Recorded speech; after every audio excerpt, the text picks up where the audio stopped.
Right, here is a circle with some lines and angles, so I'm immediately thinking circle theorems. Now I'm not going to try and write down the 8 or so circle theorems, but I will write some down as I think of them, as I read the question.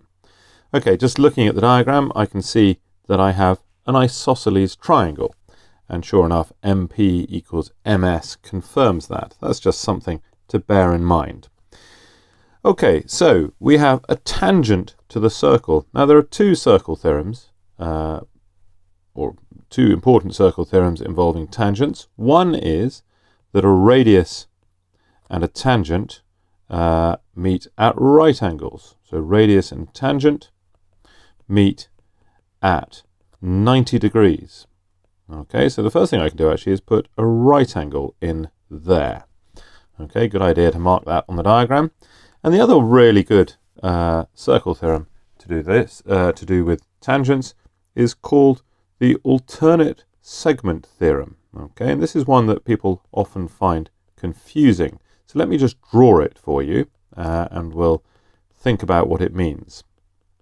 Okay, the alternate segment theorem here, if I just draw a circle with a tangent, tells me that if I take a chord which touches the circle at the same point as the tangent, then the angle in between the chord and the tangent, let's call it that red one there, is the same as the angle in the other segment. Now what's a segment? This shape here is a segment.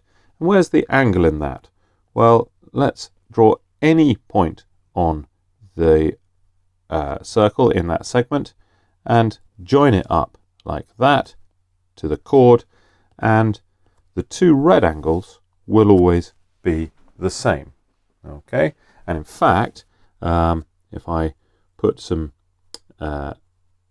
green angles in as well, just in case your screen isn't very good, I shall put them in as a double line. Those two angles would be the same as well. Okay, because you have, again, angle between a chord and a tangent, that's the double green angle on the left, is equal to the angle in the alternate segment. Okay, so rather than write that down, I'll just draw it like that. Now we may well use that. Let's have a look. What are we actually trying to find out? Well, the reason I mentioned the alternate segment theorem is that we're trying to find the angle MST, which is this angle here. Okay, so I'm going to call that X, and by the theorem I've just written down, that's the same as this angle here, MPT. So let's call that X as well. Right, now actually, if we keep on going with my red and green things, this angle here, the double green angle, is going to be the same as this angle at the top of the isosceles triangle. And so we should be able to work around and find X. So let's do that. So let's use the first thing we wrote down first, which is that a radius and tangent meet at right angles. And that allows me to say PSR, that's the first double green angle, the one at the bottom, is equal to 90 minus 48. And I will just say radius and tangent there, since I'm giving reasons.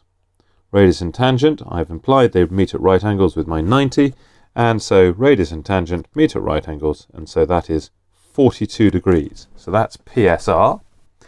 Okay, that allows me to say that PMS is that angle at the top there, the other double green angle, is also 42 degrees, and that is the alternate segment theorem. I don't need to say any more than that. That is a perfectly good reason. The alternate segment theorem tells me that the two double green angles on the diagram at the top are equal.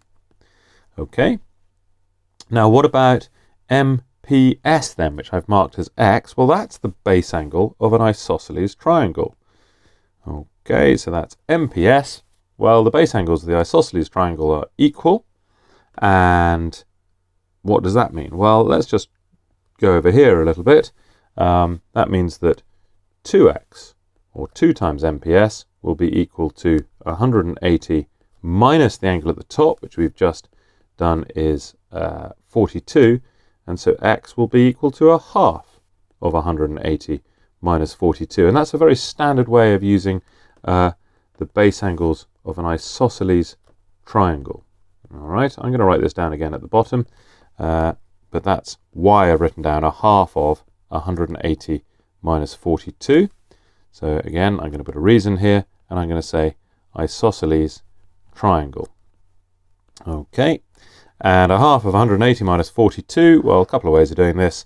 Let's do a half of 180 and a half of 42 and see what I get. So a half of 180 is 90, a half of 42 is 91, and MPS is 69 degrees. And that means that the angle I was looking for originally, MST, is also 69 degrees. And why? Well, that's just the red angles on my alternate segment theorem diagram. So again, let's write down alternate segment theorem. Now, I'm sure there are other ways of doing this question, because there usually are with circle theorem questions, but in this case I've used the radius and tangent and the alternate segment theorem twice, along with isosceles triangles. If you can find another way, that's great. Just make sure you give your reasons.